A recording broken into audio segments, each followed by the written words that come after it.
Hello everyone, good morning. स्वागत है आपका मेरे यूट्यूब चैनल पर ब्लॉग विथ निशा। तो कुछ दिनों पहले मैं आप लोगों के साथ एक वीडियो शेयर की थी जिसमें मैं अपने ससुराल जा रही थी। तो ये वीडियो भी उसी के दूसरे दिन का ही है जिसे मैं आज आप लोगों के साथ शेयर कर रही हूँ। तो आज है मेरी गोतनी का बेटा का एकेसा जिसके लिए मैं एक्चुअली ससुराल गई थी। तो अभी सुबह सुबह ना उसकी तैयारी स्टार्ट हो चुकी है। तो इधर देखिए सभी लोग कितने खुश हैं और सभी अपने काम पे मग्न हैं। तो मैं इसी बीच अपना छोटा सा वीडियो शूट कर रही थी। ये देखिए मेरी श्रीजा भी बहुत ज़्यादा हैप्पी है और अपनी दादी को ढूंढ रही है, दादी का मोबाइल देने के लिए। और मेरी उधर एक ननद आई हुई है, वो भी अपना वीडियो बना रही थी अपने फ़ोन पर। और इधर देखिए मैं अभी आलता पहनी, मतलब सभी लोग आलता पहने और आलता पहनना ना मुझे बहुत ज़्यादा पसंद है। तो नहा धोकर सभी लोग रेडी हो गए थे। इधर पूजा करने की तैयारी हो रही थी, मतलब पूजा में जो जो चीज़ों की ज़रूरत होती है तो उसे मैं और मेरी ननद और मेरी मामी सास तीनों हम लोग मिलके सजा रहे थे। और मेरी सास कुछ अलग काम कर रही थी, घर के अंदर का पूजा पाठ का ही कर रही थी, लेकिन वो कुछ अलग कर रही थी। और इधर हम लोग ये तीनों मिलकर इसे सजा रहे थे। तो मुझे बहुत ज़्यादा मज़ा आ रहा था इसे सजाने में। रेडी तो हम लोग हो ही गए हैं, बस इसे सजाने के बाद और घर के और एक दो काम है पूजा के ले लेंगे उन सबको और फिर चलेंगे हम लोग पूजा करने। इधर देखिए, इधर पुआ बनाई है, पुआ या पीठा कुछ भी कहते हैं, मुझे अच्छे से पता नहीं है। और इधर हो गया है सब पूजा की तैयारी, बस ये हो जाए और माँ के कुछ काम बाकी है, बस उन्हें करने के बाद हम लोग घर से बाहर निकलेंगे। और ना ये सब करते करते ना बहुत ज़्यादा मज़ा आता है, बहुत सारी गॉसिप होती है, बातें होती हैं। और दीदी क्या क्या बोल बोल कर हंस भी रही थी। ये मेरी बड़ी ननद है, बहुत ज़्यादा हंसमुख है। तो इधर देखिए मैं यही अब कुछ कुछ हम लोग बातें कर रहे थे और हंस रहे थे। और इधर मेरी मामी सास बोल रही थी इसके बाद तुम्हारा जब बेटा होगा उसके बाद हम लोग फिर ये सब करेंगे। ये है मेरी बड़ी ननद का बेटा, छोटा बेटा, और ये है मेरी गोतनी की बेटी। और उधर है मेरी श्रीजा, और ये है जो लाल साड़ी पहनी है वो है मेरी जेठानी। तो और ये है मेरे ननद के हस्बैंड, और जो अभी कपड़ा फैलाने के लिए छत जा रही वो है मेरे जेठ। तो इधर मैं ना बहुत ज़्यादा खुश थी इसे बनाने के बाद, इसलिए मैं अपने हस्बैंड को बोल रही थी कि मेरा फ़ोटो खींचिए, मेरा फ़ोटो क्लिक कीजिए। और मुझे पता ही नहीं चल रहा था कि वो वीडियो बना रहे हैं या फ़ोटो ले रहे हैं। तो हम लोग बहुत सारी बातें करते करते काम ख़त्म किए। अब हम लोग घर से भी निकलेंगे और घर का हालत तो आप लोग देख ही सकते हैं। और मैं आपसे तो छोटू बेबी को ना थोड़ी देर बाद मिलाऊंगी। अभी वो सो रहा है या फिर अपने माँ के साथ होगा अपने रूम में। तो चलिए अब निकलते हैं पूजा के लिए।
तो हम लोगों का पूजा कंप्लीट हो गया। अब हम लोग घर की ओर चलेंगे और हर षष्ठी पूजा में हम लोग यहीं पूजा करने आते हैं, इसी पेड़ में।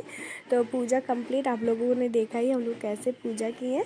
और हम लोग ना, एक नियम होता है हम लोगों का कि जिस रास्ते से हम लोग आएंगे ना, उस रास्ते से हम लोग नहीं जाएंगे, हम लोग दूसरे रास्ते से घर जाएंगे घूमते हुए। तो अभी मेरी सास आगे आगे चली गई है, अब हम लोग सब पीछे पीछे आराम से जा रहे हैं, क्योंकि इधर भी एक दो पूजा करते हैं हम लोग। और अभी घर आ गए हैं और घर आके ना मैं जोल ढाल हम लोग कहते हैं बंगाली में, तो यही दे रही हूँ जिससे मेरी जेठानी अंदर आए, घर के अंदर लेके आई हूँ मैं उनको। अब ये यहाँ पूजा करेंगी थोड़ा तुलसी के पास, और फिर से इधर डांस गाना स्टार्ट। सभी लोग डांस किए थोड़ा बहुत, क्योंकि हम लोगों के घर में उतना सबको डांस करना पसंद है नहीं, मतलब हम लोग को डांस करना आता ही नहीं है। तो इधर मेरी जेठानी पूजा कर रही थी, तुलसी पूजा, उसके बाद कुआं पूजा करेंगी।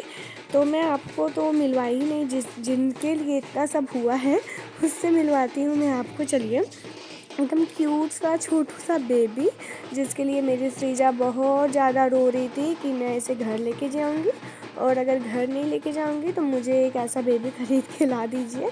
तो ये देखिए, ये सो रहा है, इसे तो पता है नहीं कि घर में हम लोग कितनी मस्ती कर रहे हैं। तो अभी के लिए इतना ही, मिलती हूँ नेक्स्ट व्लॉग में, बाय।